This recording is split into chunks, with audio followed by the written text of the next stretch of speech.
En accord ou à l'opposé. Par ici, les brasseurs d'opinion et de vision.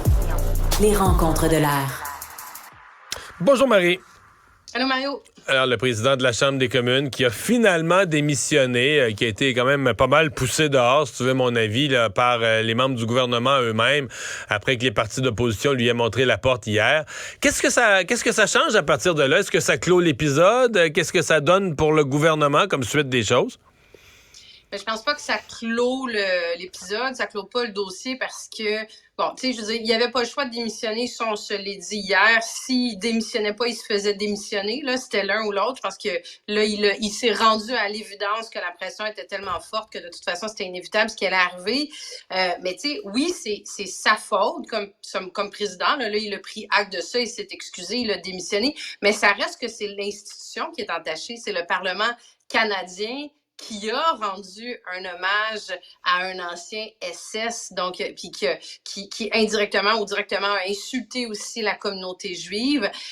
Donc ça peut pas en rester là. Tu sais, j'entendais le chef du Bloc québécois, Yves-François Blanchet, dont je salue chaque mot de sa déclaration d'aujourd'hui, tu sais, où il est venu dire non, puis il joue pas la carte de la partisanerie, là, il dit Justin Trudeau non, il est pas responsable du fait, il est pas responsable de ce qui est arrivé, mais il devient responsable comme chef de l'État, comme chef du Canada, de livrer des excuses, non seulement auprès de la communauté juive, mais auprès de tous les parlementaires qui se sont levés et qui ont, tu sais, applaudi à tout rompre un ancien SS, auprès des citoyens canadiens aussi, mais également auprès du président Zelensky, parce que de ce qu'on en sait, il n'y a toujours pas d'excuses officielles qui ont été faites par le Canada, par le premier ministre du Canada. Et ça, pour moi, ça dépasse l'entendement. Donc, ça peut pas se terminer comme ça. Ça peut pas rester juste le président de la Chambre des communes a démissionné, on tourne la page pour passer à un autre appel. Là. C'est trop gros. Ouais, non, je pense que tu as raison. Marie, on a été plusieurs, étant fait partie, à s'interroger. En tout cas, moi, au début, c'est au point où je me demandais même si j'avais bien saisi, bien compris. Et puis, oui, la réponse est oui. Il y a vraiment eu proposition de la part de la leader du gouvernement libéral, du gouvernement Trudeau, mais au nom du gouvernement, pour que la Chambre des communes, ça n'a pas été accepté, là, disons-le, mais pour que la Chambre des communes aille effacer des verbatims de la semaine dernière, de vendredi dernier, ces minutes, là, le moment où le président souligne la présence de Unka, puis l'ovation, qu'on aille retirer ça, un peu comme ce que le commun des mortels appellerait dans une réunion de petits conseils d'administration, là, le procès verbal, qu'on aille retirer ces minutes-là. Hey, tu me dis ça, là, Mario, puis là, c'est peut-être moi qui est bien sensible, mais j'en ai la chair de poule. Je peux pas croire, je suis tombée en bas de ma chaise quand j'ai entendu la leader du gouvernement, du libéral, proposer qu'on efface un pan de l'histoire. Là, je veux dire, on peut pas le dire autrement. Ça s'est passé, ça a existé. En plus de ça, ça existe dans la Chambre des communes. C'est un événement politique, c'est un événement diplomatique. Proposer comme membre du gouvernement, là, pas un député indépendant du fond de la banquette, là, proposer d'effacer complètement le transcrit de cet événement-là. Puis là, pour faire du chemin sur ta première question, je pense que ça non plus, ça peut pas rester là. Tu peux pas être membre d'un Parlement, qui plus est leader d'un gouvernement, puis dire « Ah, écoutez, on va effacer 2-3 pages du transcrit. » Ça sera plus. Non, mais si on l'efface de nos minutes de la Chambre des communes, ça n'aura pas existé. Non, mais exactement. C'est comme les enfants. Tu mets tes mains devant les yeux, puis coucou, t'es disparu. Là. Je disais, écoute, ça dépasse. Puis ça, moi non plus, je serais pas surprise. Puis, tu sais, c'est pas de l'ultra-partisanerie dans ce cas-là, mais je serais pas surprise qu'il y ait une motion de blâme qui soit déposée par des députés de l'Assemblée nationale. Et ils auraient toute la légitimité de le faire parce que c'est vraiment très questionnable de sa part d'avoir déposé ça. Je cherche à savoir de quelle façon ça s'est discuté, si ça s'est discuté au caucus, mais pour moi, ça dépasse l'entendement qu'une formation politique, qu'un gouvernement puisse même avoir... Hey, ils auraient juste réfléchi puis ils l'auraient pas fait, j'aurais pas trouvé ça sain. Là. Ouais. Mais c'est à la fois ridicule, excuse-moi, mais en 2023... Écoute, présentement, là, combien de sources informatiques sur Terre ont les images en banque là, de tout ce qui est arrivé, de tout ce qui a été dit, des applaudissements. Dans tous les pays, présentement, il y a des serveurs de médias. Fait que, tu sais, mettons, tu l'effaçais des minutes de la Chambre des communes, là, tu l'effaces pas de la terre. Veut dire, tout le monde là, l'image, c'est arrivé. Fait que, en plus d'être absurde, en plus d'être inquiétant d'un point de vue historique, de dire, OK, mais tu vas aller réécrire ce qui est vraiment arrivé, mais c'est totalement inutile, totalement absurde en termes de strictement d'utilité, là. Ben, je sais pas s'ils ont fait là, quelqu'un, c'est complètement inutile, là, t'as raison, je veux dire, ça existe partout, là, c'est comme, je veux dire, on n'est plus en 3, mais peut-être 1953, là, où tout ce qui existait, c'était seulement sur le canal de... Mais, tu sais, c'est complètement inutile, puis je sais pas si la réflexion qui a été faite, c'est de se dire, justement, si on l'efface, c'est comme si ça n'avait pas existé, donc c'est comme des excuses. Parce que, tu sais, il faut se dire, là, les libéraux ont vraiment manqué et manquent encore de leadership dans ce dossier-là. Là. Ça a été les derniers à réagir. Tu sais, hier, ils ont exprimé un malaise par rapport à la situation. Ils sont sortis un peu au compte-gouttes. Mais tu sais, il a fallu que ce matin, Mélanie Joly, ministre des Relations internationales, finalement, des Affaires étrangères, sortent officiellement pour dire qu'ils demandaient la démission. Mais ils sont pas rapides. Puis comme je te dis, il n'y a pas d'excuses officielles encore. Mais c'est quoi, Marie? Ça a été, on l'efface, puis c'est comme si c'était des excuses. C'est mauvais calcul, là.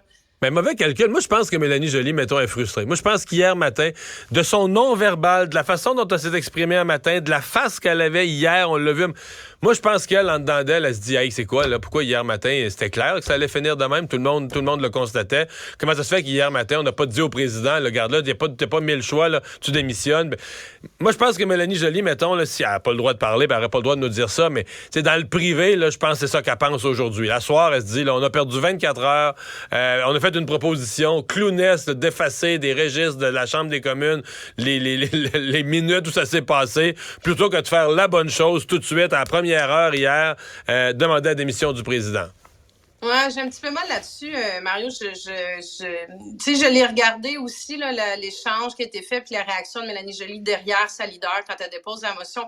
Pour moi, c'est pas clair à quoi elle réagit. Là. Je sais qu'il y en a plusieurs qui ont dit qu'elle réagissait à la lecture de la motion. Moi, en tout cas, j'invite les auditeurs à voir l'extrait, mais j'ai l'impression qu'elle réagit plus à la réaction du Parti conservateur. Peut-être. C'est mon impression. Mais de deux choses une. Un, ça se peut pas qu'elle ait pas, écoute, responsable des affaires étrangères, ça se peut pas qu'elle ait pas pris part à la discussion du dépôt de cette motion-là. Impossible. Impossible. Et sinon, il y a vraiment quelque chose, un gros couac dans leur fonctionnement. Je veux dire, le ministre responsable est toujours concerné. Ceci dit, c'est sûr que ça vient mettre à mal tout le travail qu'elle a fait dans la dernière année. Tu sais, elle est partie loin, Mélanie Joly, avec tout son dossier comme ministre du patrimoine, puis Netflix, puis elle a tout retravaillé sa crédibilité. Puis c'est vrai qu'au niveau des affaires étrangères, au niveau du président Zelensky, au niveau de la guerre en Ukraine, elle a fait un travail impressionnant sur la scène internationale. Et là, ben, c'est elle qui est au front là, dans ce dossier-là, qui va avoir à répondre de ça quand elle va retourner à l'international. Là. Ouais. Il y a le PQ à l'Assemblée nationale à Québec qui a déposé une motion pour dissocier l'Assemblée, qui a été votée à l'unanimité sans problème, et pour dissocier l'Assemblée nationale des événements d'Ottawa. Moi, je me suis demandé, est-ce que vraiment quelqu'un avait associé l'Assemblée nationale? Tu sais, quand tu dissocies, c'est parce que tu es mêlé à quelque chose. J'avais l'impression que l'Assemblée nationale n'avait jamais été mentionnée ou associée, mais enfin, on me répondra trop fort, casse pas, là, mais... Oui, je pense que c'est ça. De toute façon, on peut dire, bon, une motion, ça n'a pas de portée, là, c'est symbolique. Mais il y a deux éléments dans cette motion-là. Il y a l'élément où le Québec se dissocie comme Parlement de ce qui est arrivé à Ottawa. Mais il y a le deuxième élément qui, à mon avis, est encore plus fort, qui est de rappeler le soutien à la communauté juive. Et très, très, très rapidement, dans la foulée du dépôt de cette motion-là, d'ailleurs, ça a été salué au Québec par le CGPAC, les différentes différentes organisations qui représentent la communauté juive. Donc, je pense que c'est surtout ça l'intérêt de la motion, de dire oui, il y a des gens qui ont été heurtés par ce qui s'est passé. On l'entend, on le voit, on le comprend et comme parlementaire, on essaie de mettre un petit baume là-dessus, si petit soit-il. Là. Il nous reste 30 secondes. Est-ce que tu as été surprise de voir François Legault lui-même débarquer en porte-à-porte sur le terrain hier soir?